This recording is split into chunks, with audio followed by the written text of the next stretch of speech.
வணக்கம். இன்றைய முக்கிய உலக செய்திகள். முதலில் தலைப்புச் செய்திகள். 7வது சுற்று இருதரப்பு பேச்சுவார்த்தையில் பங்கேற்க பாகிஸ்தான் வெளியுறவு மந்திரி சீனா பயணம். வங்காளதேசத்தில் தொடர் கும்பல் தாக்குதலில் 3வது இந்து மரணம். வெனிசுலா மீதான தாக்குதலுக்கு வாழ்த்து தெரிவித்துள்ள இஸ்ரேல் பிரதமர். வெனிசுலா நாட்டின் இடைக்கால அதிபராக டெல்சி ரோட்ரிக்ஸ் நியமனம். வெனிசுலா மீதான தாக்குதலை அமெரிக்க மக்கள் விரும்பவில்லை, கமலா ஹாரிஸ் தெரிவிப்பு. ரஷ்யா மீது உக்ரைன் ட்ரோன் தாக்குதல், ஒருவர் பலி. பாகிஸ்தானில் துப்பாக்கிச் சூடு, 4 போலீசார் உயிரிழப்பு. உருக்கு கவச பதுங்குகுழி வாசலில் சிக்கிய மதுரோ, நேரலையில் பார்த்த ட்ரம்ப். வெனிசுலாவின் நிலைமை தொடர்பில் நாளை அவசரமாக கூடுகிறது ஐநா பாதுகாப்பு சபை. அடுத்த இலக்கு கொலம்பியா, ட்ரம்ப் பகிரங்க எச்சரிக்கை. இனி விரிவான செய்திகள். 7வது சுற்று இருதரப்பு பேச்சுவார்த்தையில் பங்கேற்க பாகிஸ்தான் வெளியுறவு மந்திரி சீனா பயணம். சீனாவின் தலைநகர் பீஜிங்கில் பாகிஸ்தான் மற்றும் சீனா ஆகிய இரு நாடுகளின் வெளியுறவு மந்திரிகளின் 7வது சுற்று இருதரப்பு பேச்சுவார்த்தை நாளை நடைபெறுகிறது.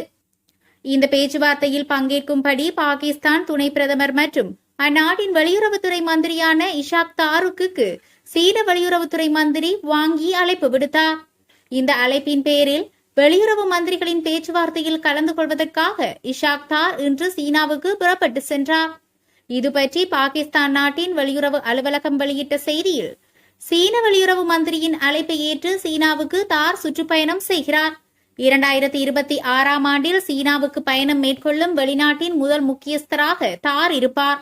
இந்த பேச்சுவார்த்தை கூட்டத்திற்கு தார் மற்றும் வாங்கி இருவரும் கூட்டாக தலைமையேற்பார்கள் என தெரிவித்துள்ளது. நடப்பாண்டுடன் பாகிஸ்தானுக்கும் சீனாவுக்கும் இடையிலான ராஜதந்திர உறவுகள் நிறுவப்பட்டு 75 ஆண்டுகள் நிறைவடைகின்றன. ஆகவே அதனை குறிக்கும் வகையில் இரு வெளியுறவு மந்திரிகளும் முழு அளவில் இருதரப்பு ஒத்துழைப்பை ஆய்வு செய்வார்கள். அதனுடன் மண்டல மற்றும் உலகளாவிய வளர்ச்சிகளில் பகிரப்பட்ட விருப்பங்களை பற்றி ஆலோசனைகளையும் மேற்கொள்ள உள்ளனர் என்று குறிப்பிடப்பட்டுள்ளது. இரு நாடுகளுக்கும் இடையே கடந்த ஆண்டு ஆகஸ்டில் இஸ்லாமாபாத்தில் 6வது சுற்று இருதரப்பு பேச்சுவார்த்தை இடம்பெற்றது. வங்காளதேசத்தில் தொடர் கும்பல் தாக்குதலில் 3வது மரணம். இந்தியாவின் அண்டை நாடான வங்காளதேசத்தில் பிரதமர் ஷேக் ஹசீனா தலைமையிலான ஆட்சிக்கு எதிராக கடந்த 2024ஆம் ஆண்டு ஜூலையில் மாணவர் போராட்டம் வெடித்தது. இதில் ஆளும் அரசு கவிழ்ந்து ஷேக் ஹசீனா பதவி விலகியதுடன் கடந்த ஆண்டு ஆகஸ்ட் 5ஆம் தேதி சகோதரியுடன் நாட்டை விட்டு வெளியேறி இந்தியாவில் தஞ்சமடைந்தார்.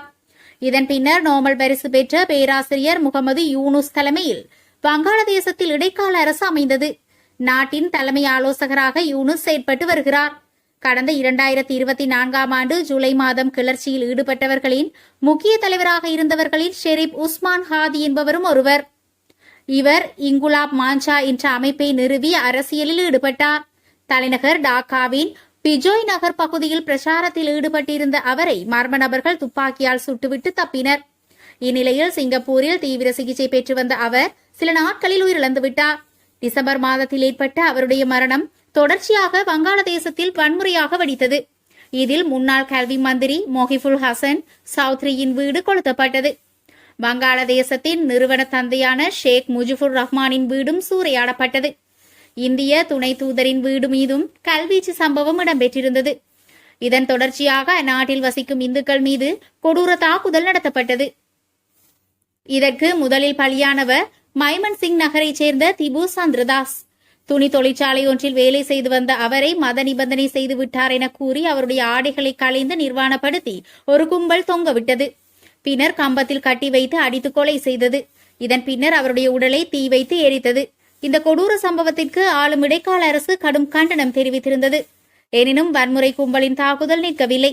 இந்நிலையில் அந்நாட்டின் ஷரியத்பூர் நகரில் மருந்து மற்றும் செல்போன் கடை வைத்து நடத்தி வந்த கோகன் சந்திரதாஸ் புத்தாண்டு அன்று இரவில் வேலையை முடித்துவிட்டு வீட்டிற்கு வரும் வழியில் மர்ம கும்பலால் வழிமறித்து ஆயுதங்களால் கடுமையாக தாக்கப்பட்டு பின்னர் பெட்ரோலை ஊற்றி தீயை வைத்து அவர் கொலை செய்யப்பட்டார்.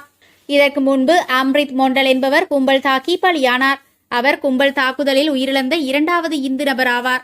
அவர் கும்பலொன்றை நடத்தி குற்ற செயல்களில் ஈடுபட்டு வந்தார் என கூறி படுகொலை செய்யப்பட்டார். இந்த நிலையில் வங்காளதேசத்தின் கும்பல் தாக்குதலில் 3வது இந்து நபர் ஒருவர் மரணமடைந்தது அதிர்ச்சியை ஏற்படுத்தியுள்ளது. வங்காளதேசத்தில் அடுத்த ஆண்டு தொடக்கத்தில் பொது தேர்தல் நடத்தப்படும் என முகமது யூனுஸ் அறிவித்த சூழலில் வன்முறை பரவி வருகிறது.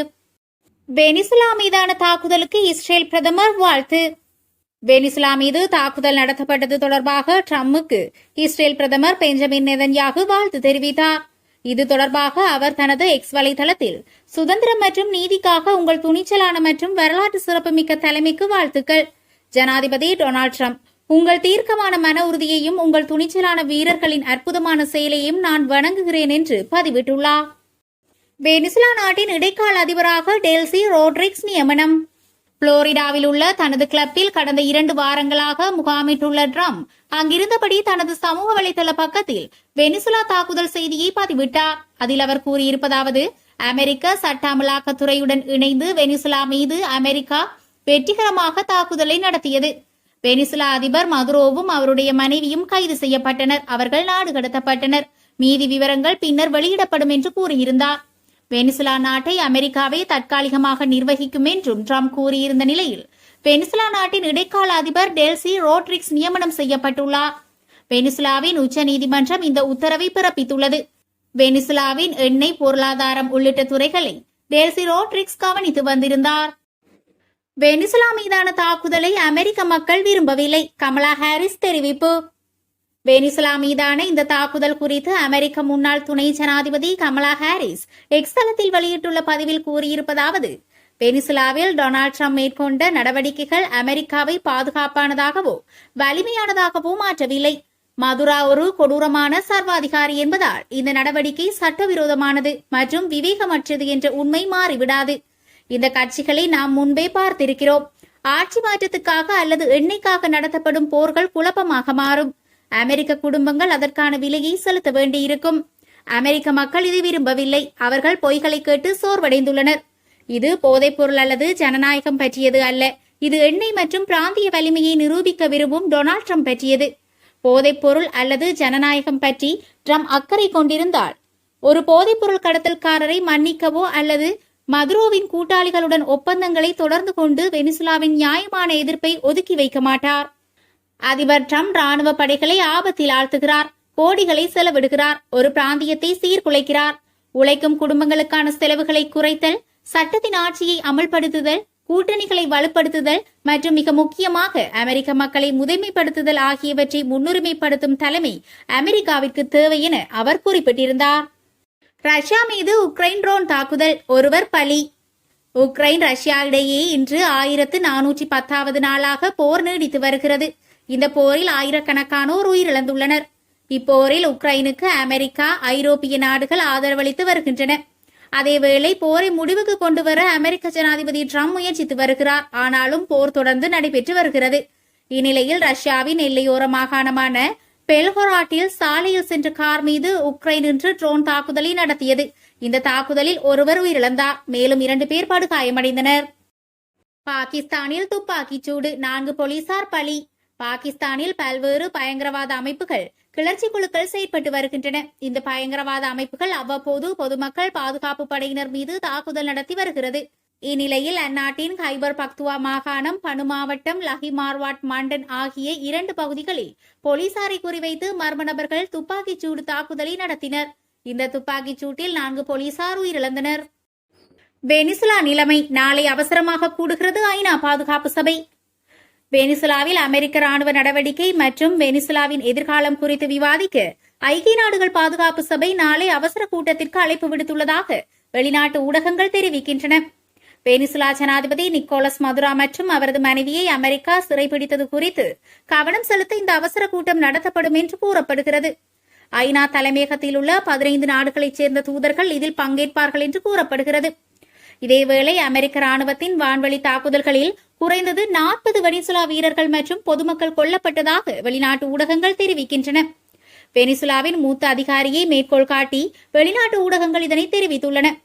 இதற்கிடையில் அமெரிக்காவில் கைது செய்யப்பட்ட வெனிசுலா ஜனாதிபதி நிக்கோலஸ் மதுரா மற்றும் அவரது மனைவி பெருநகரத்தில் உள்ள ஒரு தடுப்பு மையத்திற்கு கொண்டு செல்லப்பட்டுள்ளனர். அடுத்த இலக்கு கொலம்பியா, ட்ரம்ப் பகிரங்க எச்சரிக்கை.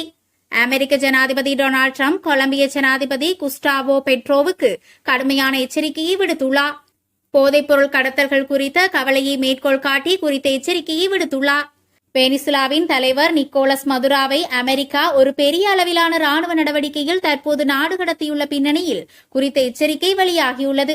இந்த நடவடிக்கையால் ஏற்படும் எந்த விளைவுகள் குறித்தும் கவலைப்படவில்லை என்று கொலம்பிய ஜனாதிபதி குஸ்டவோ பெட்ரோ சமீபத்தில் கூறிய கருத்துக்கள் குறித்து கேட்டபோது செய்தியாளர் சந்திப்பில் ட்ரம்ப் நேரடியாக பதிலளித்தார்.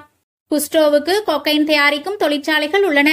அவர் கொக்கைன் தயாரிக்கிறார். அவர்கள் அதை அமெரிக்காவிற்கு அனுப்புகிறார்கள். எனவே குஸ்டோவோ தன்னை பாதுகாத்துக் கொள்ள வேண்டும் என ட்ரம்ப் தெரிவித்துள்ளார். உருது கவச பதுங்கு குழி வாசலில் சிக்கிய மதுரோ, நேரலையில் பார்த்த ட்ரம்ப்.